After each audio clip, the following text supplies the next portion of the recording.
사도 바울의 생애 마지막이 다 되어갈 때 믿음의 아들 디모데가 그리고 믿음의 자손인 우리들에게 경건에 이르는 연습을 하라고 간절히 부탁을 했습니다. 경건의 핵심은 무엇입니까? 그것은 바로 예배예요. 경건의 핵심, 신앙의 핵심이 무엇입니까? 예배입니다.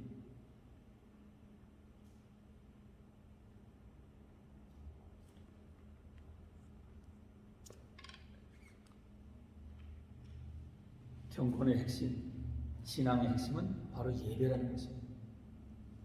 심장이 멈추면 인간이 죽듯이 예배가 멈추면 신앙도 죽는 것입니다. 내가 거의 다 죽은 식물이만도 만약 그의 심장이 뛴다면 소생의 희망은 남아있다는 것입니다. 하지만 만약 심장이 멈춘다면 인간은 곧바로 죽고 마는 것입니다. 하지만 만약 심장이 멈춘다면 혈액과 산소가 공급되지 않은 인체는 죽고 맙니다.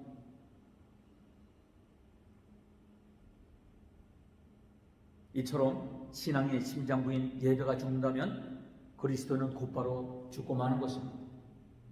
예배를 드리지 않는 그리스도는 식물인간이나 다름이 없는 것입니다. 그러므로 경건 훈련의 핵심은 바로 예배 훈련인 것입니다. 저는 우리 성도님들이 늘 교회를 사랑하는 믿음으로 성전들을 받는 것을 축복으로 여기고 기쁨으로 성도 간의 교제를 나눔을 행복으로 여기는 온전한 신앙이 되기를 간절히 소망합니다. 사람이 무엇을 밟고 삽니까? 사람이 무엇을 밟고 사는가에 따라서 그 사람의 인격과 삶의 방향이 결정된다는 것입니다. 이는 온몸의 신경이 발로 모아졌기에 발의 느낌을 곧 영과 육에 영향을 끼치게 되기 때문입니다. 그래서 세상 사람들은 관상과 손금뿐 아니라 족상까지도 보면서 자기의 운명을 가늠하지 않습니다. 교도소의 땅을 밟는 사람은 자기도 모르게 포악함이 몸에 배해요. 밤마다 유흥가의 땅을 밟는 사람은 늘 욕정에 목말라 합니다. 무도회장 마룻바닥을 밟는 제비족이 부드러운 말로 여자를 유혹하는 것은 지금 발로 밟고 있는 곳에 영향을 받기 때문입니다. 오늘날 우리 사회가 강팍하고 사람들의 마음이 냉랭한 것은 아스팔트 때문이라는 것입니다. 예전에 흙을 밟고 살 때는 그나마 사람들의 마음들이 순수했는데 지금은 대로변에 골목이나 전부 시멘트와 아스팔트로 되어 있어서 우리는 알게 모르게 냉랭하고 강팍한 심정을 품고 살아가고 있다는 것입니다. 도시 목회보다 지방 목회가 아직 순수함이 남아있는 것은 농촌은 아스팔트가 아닌 흙을 밟고 살기 때문이라는 걸 말해요. 가끔 집회차 교회를 떠나서 50마일 밖만 나가도 사람들의 순수함을 느끼게 됩니다. 하나님께서는 우리를 영적인 존재로 지으시고 성도로 불러주시고 오늘 우리에게 성전들을 밟으며 성전들에서 품어나오는 영적인 기운을 받으며 살라고 말씀하고 있습니다. 그래서 예로부터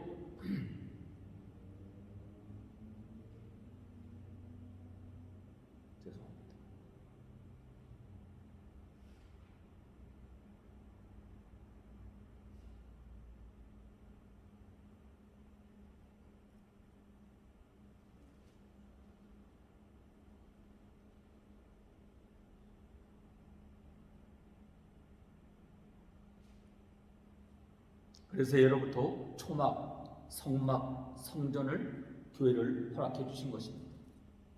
당신의 백성들이 성전을 중심으로 생활하도록 하신 것입니다. 이는 성전에 하나님이 임재하시기 때문이요 백성들이 성전을 더 날면서 하나님의 은혜를 덧입게 하기 위함인 것입니다. 성전들을 세상의 땅과 다릅니다. 겉으로 보기에는 똑같이 흙으로 깔려있지만 성전들은 하나님의 영적 기운이 스며있는 곳이요 하나님께서 친히 두 팔로 감싸주시는 곳이고 하나님의 임재와 보호하심이 함께하고 있는 것입니다. 여러분, 이스라엘 사람들은 진정 성전 중심의 삶을 살았습니다. 이스라엘이 이스라엘 되게 한 요소는 바로 성전을 향한 시오니즘입니다. 그래서 우리 성도들 또한 성전을 중심으로 살아야 하는 것입니다. 일을 해도 직장을 구해도 이사를 가도 성전을 중심으로 살아야 하는 것입니다. 이것이 진정한 믿음인 것입니다. 전적으로 주님을 신뢰하는 삶입니다. 12절의 말씀입니다. 만군의 여호와 주께 의지하는 자는 복이 있나이다 라고 말씀하고 있습니다. 그러므로 오늘 이 시간 여호와 하나님만을 의지하고 살아가는 저와 여러분 모두에게 시정여일 변화없는 주님의 은혜와 복이 강권적으로 임하시기를 주님의 이름으로 축복드립니다. 그래서 오늘 본문의 시편 기자는 주의 장막이 어찌 그리 사랑스러운지요 라고 1절에 말씀하고 있습니다. 주의 집에 사는 자들이 복이 있다는 것입니다. 주의 궁전에서 한날이 다른 곳에서 첫날보다 나은즉 악인의 장막에 사는 것보다 내 하나님 성전의 문지기로 있는 것이 좋사오니라 라고 오늘 본문은 기록하고 있습니다. 다윗은 주의 장막과 성산 곧 하나님이 거하시는 성전에 하나님과 함께 거하며 그분과 나누는 풍성한 교제의 기쁨 가운데 살기를 원하였습니다. 다윗의 영적인 소망은 주의 장막과 거기 거하시는 하나님의 영광, 그분의 선하심을 아는 즐거움이었습니다.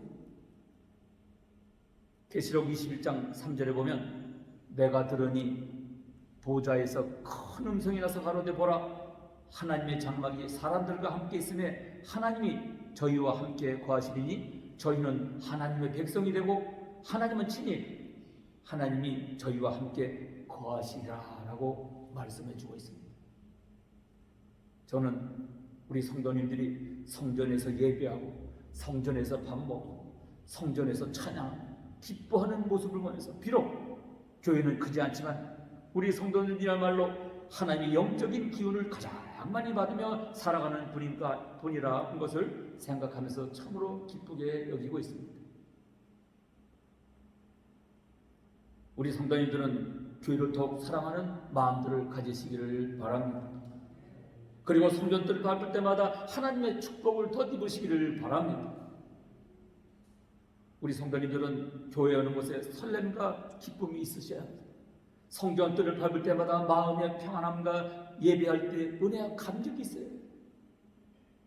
교회에서 청소하고 봉사할 때 즐거움이 있어야 해요. 교회를 꾸미고 성물을 갖춰갈 때 내 집 물건을 사는 것보다 더 깊은 마음으로 사야 한다는 것입니다. 교회를 생각할 때 설레는 마음이 곧 믿음의 크기요 믿음의 깊이이기 때문인 것입니다. 시편 120편이나 134편에 보면 성전에 올라가는 노래라는 제목이 붙어 있습니다. 이는 다윗을 비롯한 시편 기자들이 성전에 올라올 때 감격받은 은혜를 사모하는 믿음, 성전에 거하는 존귀하신 하나님을 찬양하고 있음을 보게 되어 있습니다. 환난 중에 부르짖더니 응답하셨다고 했습니다. 시편 120편 1절에 내가 환난 중에 여호와께 부르짖더니 내게 응답하셨도다. 아멘. 성전은 만민이 기도하는 집입니다. 성전의 존재 이유 또한 하나님께 기도하는 곳으로 하나님을 만나는 곳으로 쓰임받기 위함인 것입니다. 세상에서 큰 소리 내지 말고 하나님 앞에 나와 부르짖으라. 세상은 우리의 말에 귀를 기울이지 않지만 하나님은 우리가 환난 중에 부르짖을 때 반드시 응답해 주시는 분이심을 믿으시기를 바랍니다.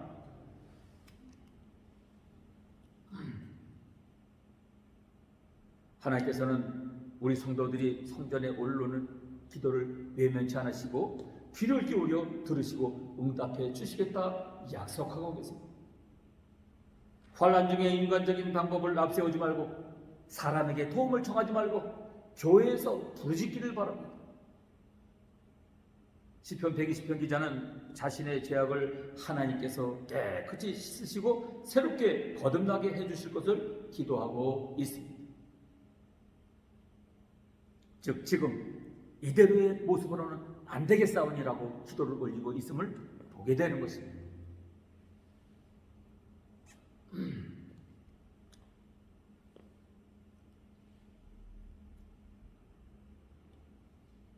시편 120편 기자는 자신의 죄악을 하나님께서 깨끗이 씻으시며 새롭게 거듭나게 해주실 것을 기도하고 있습니다. 나의 부족함으로 환난을 당했기에 이 부족함을 가지고는 환난을 이겨낼 수 없으니 하나님께서 깨끗이 씻겨주셔야만 환난에서 건짐을 받고 다시금 영과 육이 회복될 수 있음을 고백하고 있는 것입니다. 성경에 보면 야곱의 환난의 때라는 말이 있습니다. 에레미야서 30장 7절을 보면 여기서 말하는 야곱의 환난은 불신앙의 죄를 깨닫게 하고 회개시키는 때인 것을 말해주고 있는 것입니다. 교회는 기도하는 것입니다. 기도함으로 죄사함을 받는 것이요 죄사함으로 받음으로 다시금 새롭게 지음을 받는 것입니다. 교회는 예로부터 죄를 지은 사람들이 들어오면 법적으로 보호를 받는 것입니다. 지금도 마찬가지입니다. 그 어떤 죄를 범하고 교회를 모든 하나님께서 품어주시고 용서해주시고 다시금 회복시키셔서 당당하게 서도록 이끌어주신다는 사실입니다.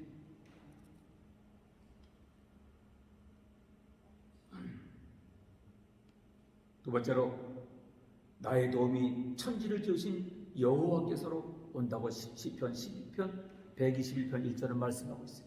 내가 산을 향하여 눈을 돌리라. 나의 도움이 어디서 올까? 나의 도움은 천지를 지으신 여호와에게서.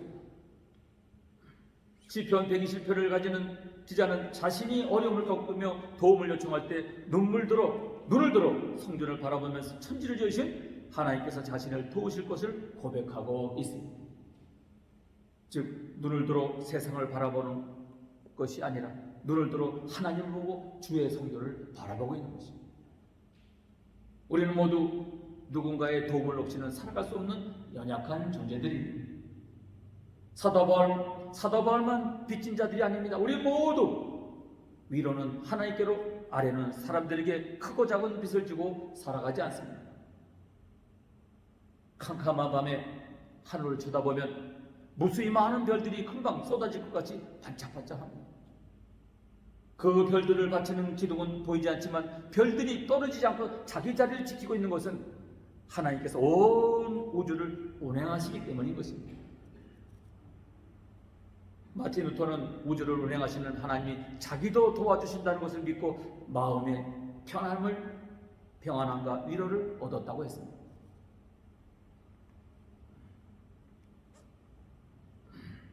하나님의 모습이 우리의 눈에 보이지 않고 손으로 만지지 않지만 하나님은 우리의 생명을 주장하시고 우리의 삶을 돕고 계신 것입니다. 하나님의 말씀을 통해서 그 사실을 깨달을 수가 있는 것입니다. 특히 목사는 평생을 성도들에게 사랑의 빚을 지고 살아갑니다. 민 목사가 당당하게 사는 것 같고 그 누구에도 아손소리 하지 않는 것 같지만 사실 성도들의 사랑이 아니고는 어떻게 살아갈 수 있겠습니까? 그러나 아무리 성도들의 도움이 있어도 궁극적으로 하나님의 도움이 없이는 살아갈 수 없는 것이 우리네 삶인 것입니다. 하나님의 도우심이 조금 더딘 것 같아도 나중에 보면 하나님의 도우심이 가장 좋을 때에 가장 좋은 방법으로 해결해 주셨음을 깨닫게 되는 것입니다. 신명기 32장 30절에 여호와께서 그를 황무지에서 짐승의 부르짖는 광야에서 만나시고 호위하시며 보호하시며 자기 눈동자같이 지키셨도다라고 말씀하고 있습니다. 아주 미세하고 예민한 신경구조에 되어 있는 이 눈동자는 신체 중에서 가장 연약한 부분입니다. 이물질이 들어가면 금방 반응을 하기 때문에 눈동자에 이 위험한 이물질이 들어가지 않도록 눈썹과 눈꺼풀과 눈물샘이 주위에서 보호해주고 있는 것입니다. 눈썹과 눈꺼풀과 눈샘물이 한순간도 쉬지 않고 눈동자를 보호하듯이 하나님은 눈동자같이 오늘 우리를 보호해주고 계신 것입니다. 시편 40편 2절에 나를 기 막힌 웅덩이에 수렁에서 끌어올리시고 내 발을 반석 위에 두사 내 걸음을 견고케 하셨도다 라고 말씀하고 있습니다. 하나님이 이처럼 우리를 실족지 않게 하시고 지켜주시고 우리를 견고하게 넘어지거나 실패하지 않도록 붙들어주고 계신 것입니다. 이러한 하나님의 인도를 받기 위해서 우리는 교만하지 않고 겸손하게 순종하며 진리 가운데 살아야 될 줄로 믿습니다. 사랑 여러분, 무거운 짐이 있으신가요? 교회에 임재하시는 하나님께 도움을 청하시기를 바랍니다. 하나님은 우리의 청함을 도우시고 응답해 주시기에 졸지도 않으시고 주무시도 않으신다는 사실입니다. 저는 우리 성도님들이 오직 교회를 바라보며 도우심을 청하고 교회와 하나님께 부르짖음으로 문제가 해결되기를 간절히 바랍니다. 세 번째로 여호와 전에 올라갈 때 내가 기뻐했도다. 시편 121편은 말하고 있습니다. 사람이 내게 말하기를 여호와의 집에 올라가자 할 때 내가 기뻐하였도다 라고 했습니다. 다윗은 시편 120편에서 성전에 오를 때 기뻐했다고 고백하고 있습니다. 우리도 마찬가지입니다. 성전을 생각하고 성전을 바라보며 성전에 오르고 성전에서 지내는 시간이 기뻐야 합니다. 기쁨이 설렘이요, 설렘이 사랑이고 사랑이 곧 믿음인 것입니다. 결국 교회 사랑의 지수는 믿음의 지수인 것입니다. 그리고 교회를 생각할 때 기쁨의 정도가 교회 사랑 지수를 나타낸다는 것입니다. 기쁨이 없으면 손발이 움직입니다. 아무리 피곤해도 기쁜 일이면 몸이 움직이게 되어 있어요. 아무리 주께서도 교회에 가는 것이 기쁘면 자리에서 일어나게 되어 있습니다. 믿지 않는 사람들이 우리를 보고 그렇게 아프면서 교회는 왜 가? 라고 말하지만 교회 가는 것이 행복하고 기쁘면 나도 모르게 몸에 힘이 솟구쳐 오르는 것입니다. 아멘. 세상의 기쁨은 시간이 지나면 식어지게 되지만 영적인 기쁨은 날마다 새롭게 되는 것입니다. 육적인 기쁨은 한계 있지만 영적인 기쁨은 옹단새처럼 끊어짐이 없어요. 믿는 사람들은 믿음의 방식대로 기뻐해야 합니다. 세상 사람들은 찜질방에서 수다 떠는 것이 기쁘고 술 한잔 마시고 회포를 푸는 것이 기쁘겠지만 우리 믿는 사람들은 교회 와서 말씀 공부하고 함께 밥 먹고 차 마시며 지는 것이 매우 기쁜 것입니다. 우리가 교회를 기뻐하고 예배를 기뻐해야 세상 사람들이 우리의 신앙을 부러워하지 않겠습니까? 우리가 지금도 우리가 기쁨도 없이 억지로 마지못해 하면 누가 우리를 보고 신앙생활을 하겠습니까? 기쁨을 잃어버리면 남는 것이 아무것도 없습니다. 각자의 심년 속에 기쁨과 설렘을 잊지 않게 하라. 무거운 짐에 눌리거든 그 짐을 십자가 아래 내려놓고 기뻐하라는 것입니다. 우리가 기뻐하는 사이에 하나님께서 해결해 주실 줄로 믿습니다. 아멘. 네 번째로 내가 눈을 들어 주께 향하나이다. 시편 123편 1절에 하늘에 계신 주여 내가 눈을 들어 주께 향하나이다 라고 말씀드렸습니다. 시편 123편의 기자는 그동안 세상에 초점을 맞추고 땅에 관심했던 삶을 청산하고 이제는 눈을 들어 하나님을 향해 교회를 향해 영육간의 시각을 고정시키겠다고 지금 고백하고 있는 것입니다. 시각의 삶을 지배합니다. 시각이 삶을 지배해요. 즉 바라보는 대로 삶이 형성된다는 것입니다. 마치 뒷산에 있는 큰 바위 얼굴에 매일같이 바라보면 소년의 얼굴이 큰 바위를 담듯 오늘 우리가 날마다 주를 바라보고 교회를 바라보면 우리의 모습도 영적으로 거룩하게 변하는 것입니다. 예전에는 세상 사람들과 교인들의 구분이 쉬웠어요. 예수 믿는 사람들에게는 예수 냄새가 났기 때문에 그래서 사람들이 우리를 보면서 예수쟁이라고 부르지 않습니까? 예수쟁이는 말도 많고요. 만나기만 하면 말을 해요. 예? 이는 매일같이 교회를 바라보는 신앙, 하나님만 사모하는 신앙이기에 우리도 모르게 신앙이 몸에 배어 있는 것입니다. 우리의 신앙도 이제는 세상의 삶이 근거지가 아니라 교회가 삶의 터전이 되고 세상 일로 분주한 것이 아니라 교회 일로 분주하고 구원받은 감격과 천국을 가슴에 품고 살아가겠다는 믿음의 결단과 고백이 있어지기를 바랍니다.